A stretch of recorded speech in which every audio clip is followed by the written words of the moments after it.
Hello YouTube, it is your boy, B3, back with another kicking graphic novel trade review. Today we have one that I feel like came out pretty fast after the series itself ended. Star Trek Green Lantern Stranger Worlds. Yeah, this is a sequel to Star Trek Green Lantern The Spectrum War, which we've, excuse me, got hiccups, already reviewed. So definitely check out that review. And this is cool. So, an alternate DC universe.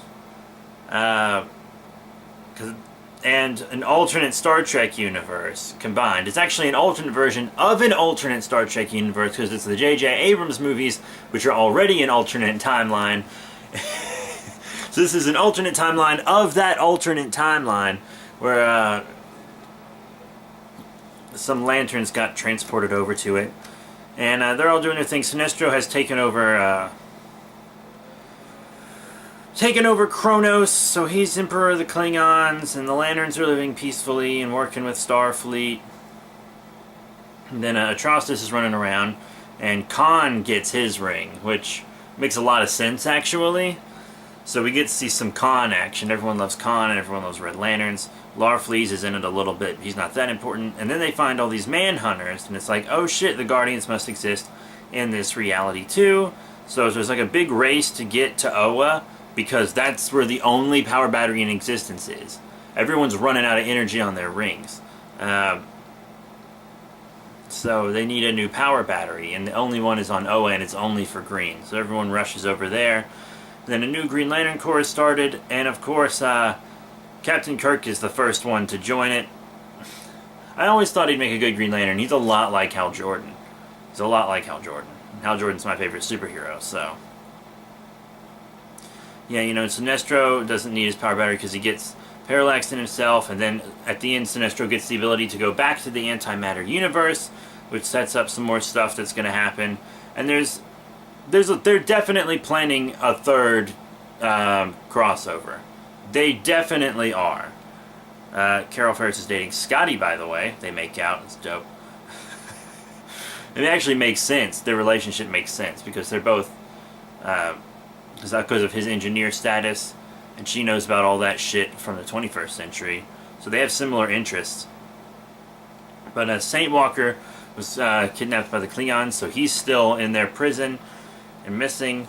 There's all this stuff going on. They're trying to find the other Lantern Corps batteries because they believe they might exist in this world.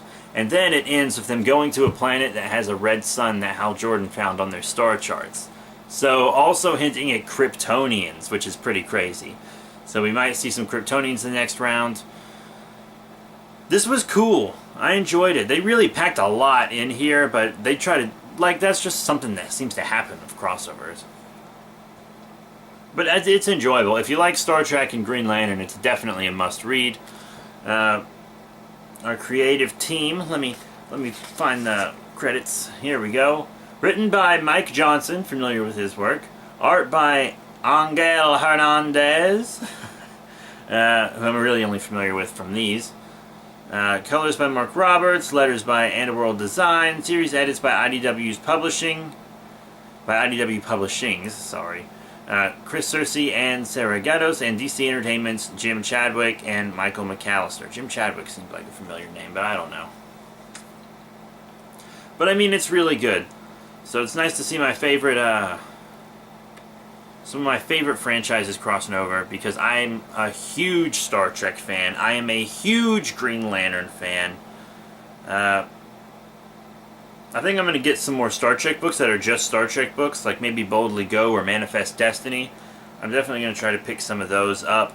I know they're at Barnes & Noble, so we're going to see about that. But yeah, Star Trek, Green Lantern, Stranger Worlds. I do recommend it. It is a cool book. I'm going to give you the read-up on the back just in case I didn't do enough. This is just something I've been trying to do more recently. The galaxy-spanning crossover epic continues in the sequel to the blockbuster Star Trek Green Lantern The Spectrum War. Captain Kirk and Hal Jordan lead the combined might of Starfleet and the Lantern Corps in an all-new adventure against new foes. Now that Hal Jordan and the Lanterns have been integrated into Starfleet, they face a new threat against the universe. Captain Kirk and the crew of the USS Enterprise join them in the fight against an unlikely new bearer of the Red Ring, Khan. Written by Mike Johnson with art by I think it's Angel. I think that's how that's supposed to be pronounced. Angel Hernandez. So yeah, basically that's about what I gave you. Just, not as spoilery.